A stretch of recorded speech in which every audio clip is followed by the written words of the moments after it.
ये कहानी एक ऐसे राक्षस की है जिसे आप लोग जानते होंगे या नहीं, ये मुझे नहीं पता। उस राक्षस का नाम ब्रह्म राक्षस है। भूतों प्रेतों में कई योनियां होती है, अनेक नाम होते हैं, जैसे कि भूत, प्रेत, पिशाच, राक्षस, चुड़ैल आदि बहुत से नाम होते हैं। तो दोस्तों, मैं आपका समय बर्बाद ना करते हुए अपनी कहानी पर आता हूँ। हमारे गांव में एक ब्राह्मण रहते हैं जिनका नाम है नत्थीलाल। लोग उन्हें शर्मा जी कहकर बुलाते हैं। उनके घर से कुछ दूर पर खेत था। उस खेत पर एक बहुत बड़ा पीपल का पेड़ खड़ा था। वो पीपल का पेड़ बहुत पुराना था। कुछ समय बाद उन्होंने उस खेत पर घर बनवाने की सोची। पहले वाला घर बहुत छोटा होने की वजह से उन्होंने खेत पर घर बनवाने की सोची। उन्होंने उस पीपल के पेड़ को काट कर अपना घर बनवा लिया। कुछ दिन तो ठीक ठाक चला, पर कुछ दिन बाद शर्मा जी बड़े परेशान रहने लगे। वो कभी भी पूजा पाठ करते तो कभी कभी नहीं भी करते थे। तो उनकी बीवी ने उनके बदले स्वभाव को देखते हुए उनसे पूछा कि ये क्या हो गया है तुम्हें? तुम कभी कभी पूजा पाठ करते हो, कभी नहीं करते, बच्चों को डांटते रहते हो, ये बदला बदला व्यवहार तुम्हारे अंदर कैसे आ गया?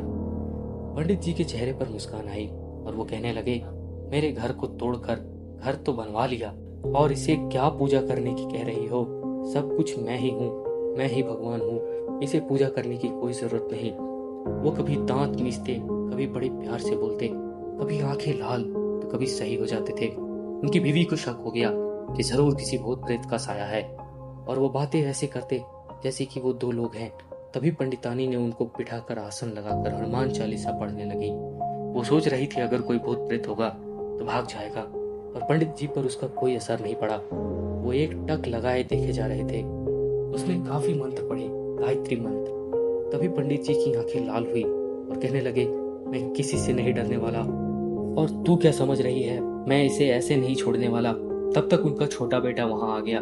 मम्मी, पंडित जी ने उसे ऐसे जोर से पकड़ के खींचा और ऐसा लग रहा था कि उसके सिर को कच्चा ही चबा जाएगा। पंडितानी ने कहा, बच्चे को छोड़ दो, इससे तुम्हारा क्या बिगाड़ा है, उसे छोड़ दो। पंडितानी ने विनती की, बड़े नम्र भाव से कहा कि उसे छोड़ दो।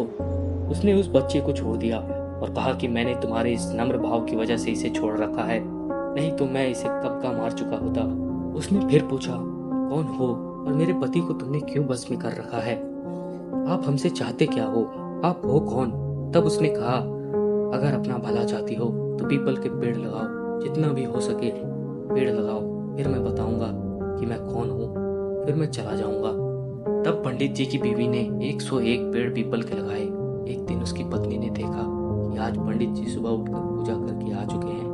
तभी पंडितानी से पंडित जी बोले, मैं तुम्हारे पति को आज छोड़ के जा रहा हूँ, तुम सदा सुखी रहो, तुम्हारे आचार विचार बहुत ही अच्छे हैं। मैं ब्रह्म राक्षस हूँ, वैसे मैं किसी को नहीं छोड़ता और ना ही किसी से डरता हूँ। मैं ब्रह्म राक्षस हूँ, ब्रह्म राक्षस। तुम्हारे पति ने मेरे पीपल के पेड़ को काट दिया था, जिस पर मैं हजारों सालों से रह रहा था।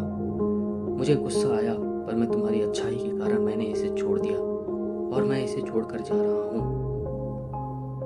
पंडित जी अचानक सही हो गए। पंडित जी की बीवी की आंखों से आंसू निकल पड़े। तो दोस्तों, कहानी कैसी लगी कमेंट करके ज़रूर बताएं। हम लोग 100 सब्सक्राइबर के काफ़ी करीब हैं, इसीलिए चैनल को सब्सक्राइब कर लें और हमारे 100 सब्सक्राइबर करने में हमारी मदद करें। धन्यवाद।